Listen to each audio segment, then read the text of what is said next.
Guys, generally आप लोगों ने देखा होगा कि जब भी हमारे यहाँ पे कोई कंस्ट्रक्शन होता है या फिर कोई रोड बनने वाली होती है और बीच में अगर कोई पेड़ आ रहा होता है तो हम लोग जनरली उसे कटवा देते हैं या काट देते हैं।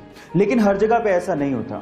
जापान का एग्जांपल लेते हैं। अगर जापान में कहीं पे कोई रोड बन रही है या कोई कंस्ट्रक्शन होता है और बीच में कोई पेड़ आ रहा होता है तो वो लोग पेड़ को काटते नहीं है। इनफैक्ट वो जड़ के साथ उस पेड़ को किसी दूसरी जगह पे रीलोकेट कर देते हैं और इस तरह से वो पेड़ों को बचाते हैं और ये हमारे इकोसिस्टम के लिए जरूरी भी है।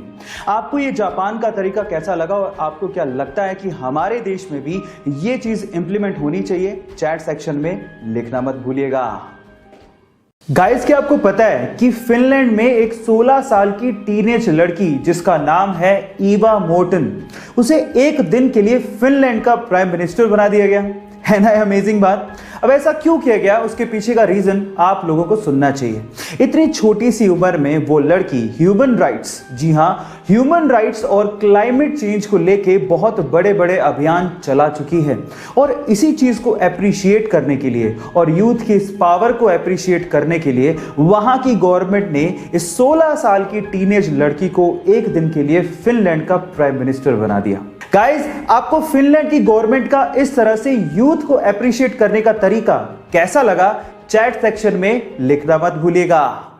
गाइस, अक्सर आप लोगों ने ये देखा होगा कि किसी भी असेंबल्ड चीज के छोटे पार्ट से लेके बड़े पार्ट के ऊपर उस कंट्री का नाम लिखा होता है जहां पर वो चीज बनाई गई है, जैसे कि made in India, made in US, made in Korea, ये आपने सुना होगा।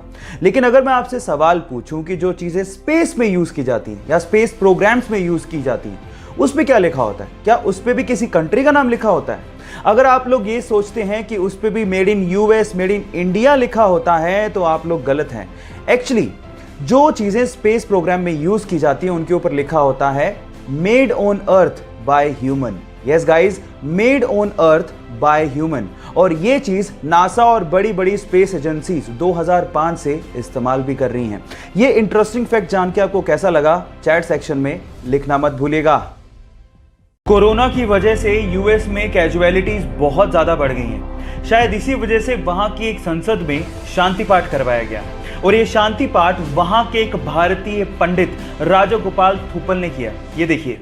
ओम असतो मा सद्गमय तमसो मा ज्योतिर्गमय मृत्योर्मा अमृतंगमय ओम शांति शांति शांति। और इसके बाद सभी संसद सदस्यों ने राजा गोपाल थुपल और उनकी पत्नी के लिए तालियां भी बजाई।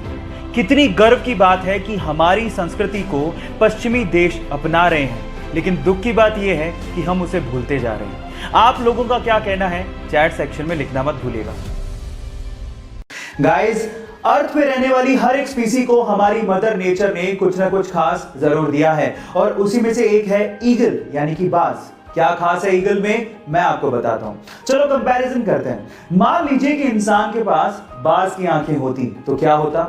तो होता कुछ यूं कि इंसान 10वीं मंजिल से नीचे सड़क पे चलती हुई एक चींटी को भी, जी हां, एक चींटी को भी बड़े आसानी से साफ साफ देख पाता। अब आप अंदाजा लगा सकते हैं कि ईगल की आंखें कितनी ज्यादा शार्प या तेज होती हैं। है ना ये इंटरेस्टिंग फैक्ट? अगर आप ये फैक्ट YouTube पे देख रहे हैं तो चैनल को सब्सक्राइब करना मत भूलिए।